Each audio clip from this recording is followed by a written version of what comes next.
ஒற்று எடுத்து தாம் ஏற்று மீண்டும் மண்ணுக்கு புத்துயிரும் அருளும் தந்து பூமாதேவிக்கு பாரம் தீர்த்து தியாகம் செய்யும் தெய்வத்துக்கு தம் அன்பை காட்டும் அற்புத திருவிழா.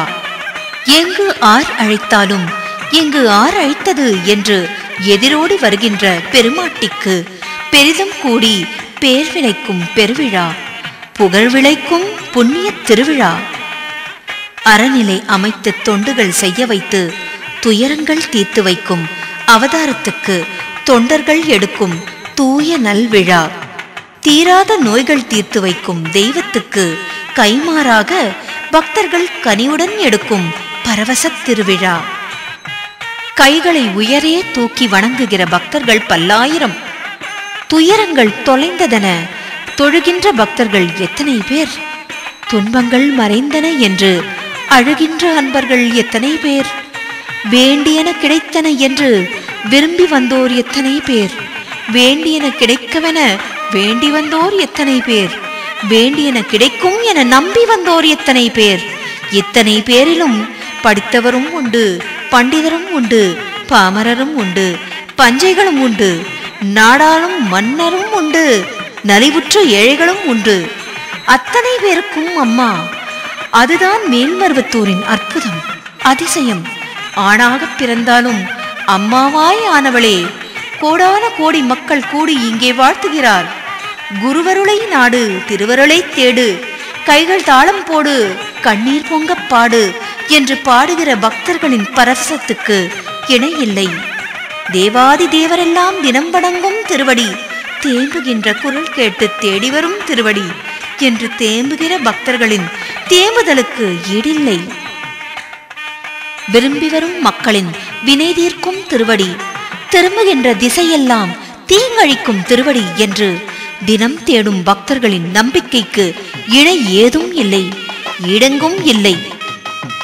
அம்மா, உன்னை தொழுது வந்தேன், அனைத்தும் நீ என நம்பி வந்தேன். இம்மாநிலத்தில் உன்னைப் போலே என்னை காப்பாற்றுவார் எவருண்டு என்று கேள்வி கேட்கும் பக்தர்களின் கேள்விக்கு விடை சொல்லும் திராணி வார்த்தைகளுக்கு இல்லை. ஒரு தாய் வயிற்றில் பிறந்து வந்தேன், உன்னைத்தானே சரணடைந்தேன்.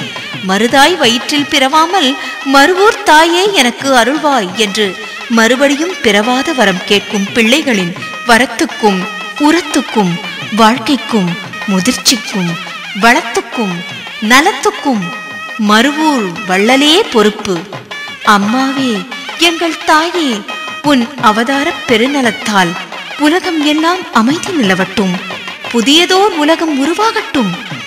கெட்ட போரிடும் உலகம் வேரோடு சாயட்டும். இயற்கை வளங்கள் எல்லாம் பெருகட்டும்.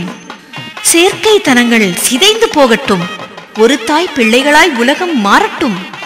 ஜாதி மத பேத சழக்குகள் மறையட்டும். சண்டை சச்சரவுகள் இல்லாது போகட்டும். பெண்களை பெற்ற தாயாய் நினைக்கிற பெருமைகள் வளரட்டும். அறங்கள் எல்லாம் வளரட்டும். வான்மேகம் வழுவாது பெய்யட்டும். நல்ல தவங்கள் நாள்தோறும் வளரட்டும்.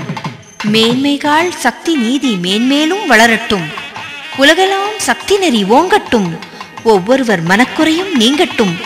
உன் அவதாரமே இதற்கெல்லாம் ஆதாரமாகட்டும்.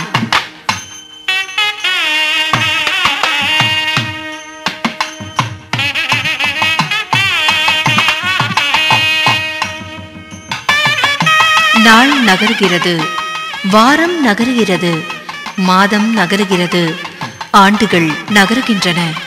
ஒவ்வொரு நாளும் நாட்காட்டியில் நாள் கிழிபடும் பொழுது இளைஞர்களுக்கு வழங்க வேண்டிய பொறுப்புகளின் நாள் குறைகிறது என்பதை மறந்துவிடக்கூடாது. ஆம், ஆன்மீக பணிக்கு அம்மா அழைத்தார்கள், வந்துள்ளோம் என்கின்றனர் இளைஞர்கள். இந்த நிலை தொடர வேண்டும். என்னதான் வயல் விளைந்தாலும் நாற்றுகளே வயலுக்கு தனி அழகு. என்னதான் கனிகளுக்கு அழகு இருந்தாலும் பூக்களின் அழகு தனி அழகு. என்னதான் முதுமைக்கு ஆற்றல் இருந்தாலும் இளைஞர்களின் ஆற்றல் தனி ஆற்றல். ஆம், நாளைய உலகை அல்ல, இன்றைய உலகையே அவர்களிடம் ஒப்படைப்போம். உலகம் இளைஞர்களின் கையில். வரட்டும் இளைஞர்கள் ஆன்மீகத்திற்கு, வளரட்டும் அம்மாவின் திருத்தொண்டு. எந்த ஒரு தீய எண்ணமும் இல்லாமல் எல்லாம் அம்மாவே நமக்கு எல்லாம் நினச்சி வந்தா அம்மா கண்டிப்பாக எல்லாமே செய்வா. அம்மா தான் எல்லாமே. ஓம் சக்தி. என் பேர் சத்யா. அம்மாவோட அருள்வாக்கில் நாங்கள் எல்லாருமே நல்லா இருக்கோம், நல்லா தொண்டு செய்கிறோம். என்றைக்குமே அம்மா எங்களுக்கு ரொம்ப முக்கியம். அம்மாவோட தயவால் நாங்கள் எல்லாருமே நல்லா இருக்கோம். என்றைக்கும் நாங்கள் தொண்டு செய்கிற வாய்ப்பு எங்களுக்கு தொடர்ந்து கிடைக்கணும். அம்மாவோட இதில் நாங்கள் எல்லாருமே ரொம்ப நல்லா இருக்கோம். நான் அம்மா எனக்கு பற்றி தெரியாது முதல்ல. அப்புறமேட்டு தெரிஞ்ச பிறகு எனக்கு படிப்பு நல்லா வரல. அம்மா பற்றி தெரிஞ்சவுடனே அம்மா எனக்கு நல்லா படிப்பு வந்துச்சு. அம்மா கிட்ட நல்லா வேணுனே அம்மா பற்றி எனக்கு நல்லா படிப்பு வந்துச்சு. அம்மாவோட அருள்வாக்குனால நாங்கள் எல்லோரும் நல்லா இருக்கோம். தொண்டு செஞ்சால் அம்மா நல்ல வழியை காட்டுவாங்க. இவ்வளோ நாள் நாங்கள் கஷ்டப்பட்டுக்கிட்டே இருந்தோம். அம்மாட்ட வந்ததுலேருந்து இப்போ கொஞ்சம் பரவாயில்ல, நல்லா இருக்கோம், நல்லா தொண்டு செய்கிறோம். அதே மாதிரி எல்லோருமே தொண்டு செய்யணும். ஓம் சக்தி. தொண்டு சிறப்பாக தொண்டு பார்க்க சொல்லியிருக்காங்க. கருவறை பணி செய்யும்போது நீ என் கூட இருக்கிற, கழிவறை பணி செய்யும்போது நானே உன் கூட இருக்கிறேன்னு சொல்லியிருக்காங்க. கிடைக்கிற வாய்ப்பை பயன்படுத்திக்கங்கன்னு சொல்லியிருக்காங்க. அதனால தொண்டுகள் தொடர்ந்து எங்களுக்கு கிடைக்கணும்னு அம்மாட்ட வேண்டிக்கிறோம். இந்த அம்மாவோட பிறந்த நாளில் எங்களோட முடிஞ்ச தொண்டை நாங்கள் எங்கள் செய்யலான்னு வரோம்.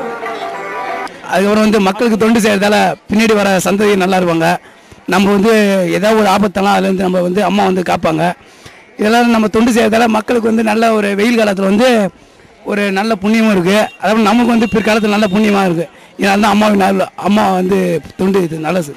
நாங்கள் சின்ன பிள்ளைலேருந்து நாங்கள் அம்மாவை கும்பிட்டுட்டே இருக்கோம். அம்மா கும்பிட்டவங்களை என்றைக்குமே கைவிட மாட்டாங்க. நாங்கள் அம்மாவோட ஃபங்க்ஷன் எல்லாத்துலேயுமே கலந்துக்கிட்டோம். அதாவது சைத்தி நாங்கள் எங்களுக்காண்டி செய்கிறோம். நாங்கள் முற்பிறவியில் நாங்கள் என்ன பாவம் செஞ்சோமோ அதை அம்மா என்ன சொல்கிறது, தொண்டு செய்கிறது மூலமாக தான் உங்கள் பாவம் புண்ணியெல்லாம் அதில் இருக்குது. யார் கிண்டல் பண்ணால் என்ன, யார் பார்த்தா என்ன, நமக்கு என்ன, நம்ம நல்லா இருக்கணும். நம்மளோட அம்மா என்ன சொல்லி தொண்டு செஞ்சா நம்மளோட பரம்பரையவே காப்பாற்றுவேன் அம்மா சொல்லியிருக்காங்க. அதனால நம்மளுக்காண்டி இல்லாமல் நம்ம பரம்பரை பின்னாடி வர்றவங்களுக்காகவும் நம்ம தொண்டு செய்யணும். அம்மா இயக்கத்துக்கு வர்றவங்க எல்லாருமே ஒரு கெட்ட எண்ணத்தோட வராமல் நல்ல எண்ணத்தில் வரனால தான் இன்னைக்கு அம்மாவோட ஆன்மீகம் இந்த அளவுக்கு பெருகி இருக்கிற காரணமே அது ஒன்றுங்க. அதே போல் நாங்களாம் இளைஞர்கள் தான். ஆனால் எத்தனையோ எண்ணங்களோட நாங்கள் அம்மா கிட்ட வந்தோம். ஆனால் இன்னைக்கு செவ்வாடையை போட்டுட்டு அம்மாக்காகவே தொண்டு செய்யணும், அம்மா பணியை தொடர்ந்து செய்யணுங்கிற ஒரு அளவுக்கு நம்ம இளைஞரை எல்லாம் அம்மா கொண்டு வந்துட்டு இருக்காங்க. ஆனால் எதிர்காலம் இளைஞர் கையில் தானே சொல்கிறாங்க. அந்த இளைஞர் கையில் ஒரு ஆன்மீகம் இருந்ததுன்னா அம்மா நல்ல முறையாக கொண்டு வர முடியும் நம்ம நாட்டை அப்படிங்கிறக்கோசரம் இப்போ இளைஞர் பூரா அம்மாவோட இயக்கத்தில் அந்த அம்மா சொல்லக்கூடிய ஒவ்வொரு பணியையும் செஞ்சு சிறப்பான இதை நம்ம பண்ணிட்டு இருக்கோம். ஆன்மீகம் மேலும் மேலும் வளரணும், அம்மாவோட தொண்டு எல்லா பக்கமும் பரணும். எல்லாரும் செவ்வாடை போட்டு அம்மாவோட இயக்கத்தில் சேர்ந்து அம்மாவோட பெருமையை உலகத்துக்கு காட்டணுங்கிறத ஓம் சக்தி. வானத்தை பார், நிலாவை பார், வயலை பார், வனப்பை பார், காகம் பார், மேகம் பார் என்றுதான் தாய்க்குலம் தன் குழந்தையை தூக்கி காட்டுவாள். இதோ பாருங்கள், இந்த செவ்வாடை சக்தி குழந்தையை தூக்கி உனக்கும் எனக்கும் இந்த உலகுக்கும் அம்மா பார், அம்மா பார், பார் என காட்டுவதை பாருங்கள். அந்த குழந்தையைப் போல் ஆயிரம் ஆயிரம் பிஞ்சு முகங்கள் அம்மாவை பார்த்தன. அருள் திரு அம்மாவும் குழந்தைகளை பார்த்து அருளோடு புன்னகைத்தாள். இளம் தளிர்களே, ஒளியாய் விளங்கி ஓங்கு புகழ் பெறுவீர். இதுவே அருள் திரு அம்மாவின் அருள் புன்னகையில் பொதிந்த பொருள்.